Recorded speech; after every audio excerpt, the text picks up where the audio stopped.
Zoocula hissed as his friend shoved down the baseball hat further onto his head. Watch it, he snapped as his friend shushed him. Terran looked around the corner of the grocery store. Okay, we're clear, he whispered, before grabbing Zoocula by the shirt and pulling him forward. Why are we here so late? Zoocula asked, his iridescent eyes blinking his third eyelid, the same one that he came to find out many birds and reptiles on Earth shared. Terran huffed and turned around towards his friend. Because people won't notice you. He waved his hands at Zoocula's body, brown eyes wide. It's kinda hard to hide a 6'10" yellow person. He lowered his voice. You look like you have severe jaundice.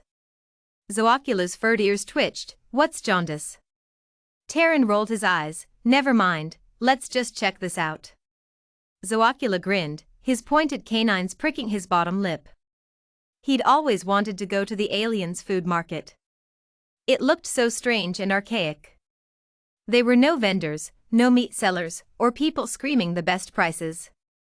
He wondered how they knew what to buy or what to sample. Terran had been his alien for years. He met the boy when he was a tiny one. After many years, Terran seemed to age each time Zoocula visited, but Zoocula did not. He saw many of the boy's greatest achievements, his struggles, and had even gone to his Earth school where there were no battlegrounds or training. Nor any steeds to ride other than a large yellow contraption Terran had called a bus. Zoocula often wondered why things called English, math, and science were more important than learning about poisons, battle defense, and riding. Zoocula often visited around the time of his planet's second rotation, around the warm celestial being called Nusapu. The Earthians called it the sun. It was almost his alien's birthday. Terran was turning 17 Earth years tomorrow. He was practically still a baby to Zoocula's people. However, just like every year, Terran promised Zoocula an adventure. He wanted to show him something Earthians did. Zoocula had been to a park, a movie theater, and something called a bookstore. This year it was the food market, but Terran called it a grocery store. Humans had strange names for things. Zoo, hurry up. Terran called, his hoodie up and covering his face. It's getting late and soon they'll close the store. He motioned for Zoocula to come into an area where there were lots of fresh greens and other things that looked bright in color. How can you distinguish anything?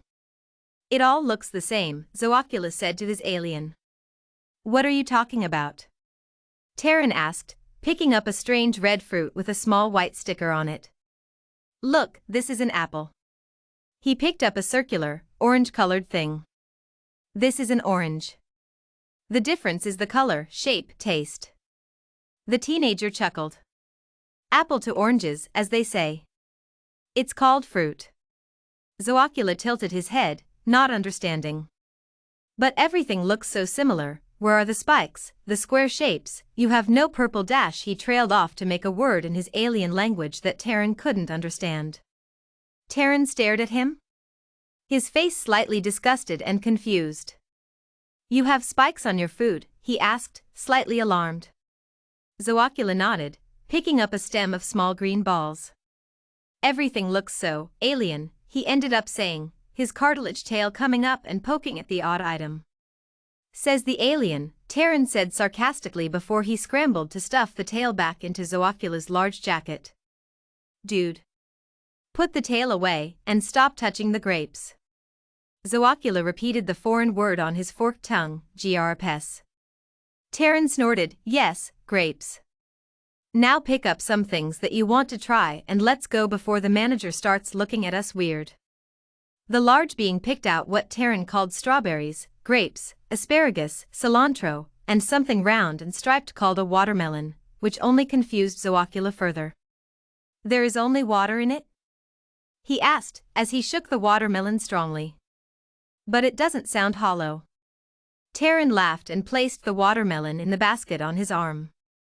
Just wait until you try cookies, he said, as he led the alien towards the aisle, scolding the yellow humanoid with a look. He told Zoocula to select 2 choices only.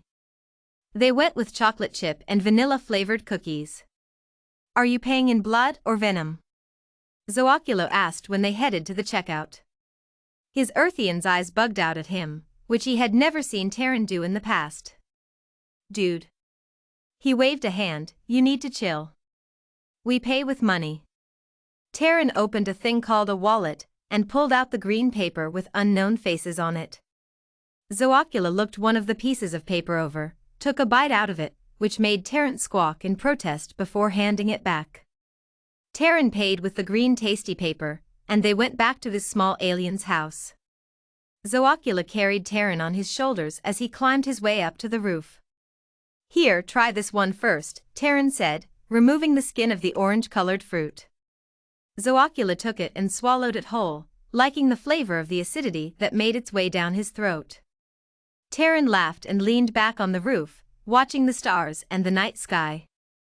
Zoocula's ship was near one of the many stars Terran was fixated on. He pointed it out to his alien and grinned at the boy's awestruck face. Your frigging ship is the freaking moon? Terran asked, his eyes amazed at what his friend had told him. Zoocula nodded, it is the best camouflage. We go in cycles.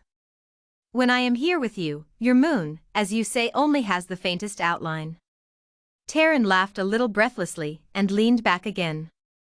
You're something else, my alien. Zoocula grinned but nodded anyway.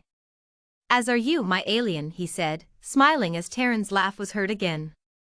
They'd been calling each other my alien since the boy was 8, having just learned the definition of the word. Zoocula preferred the term extraterrestrial, but obliged the boy.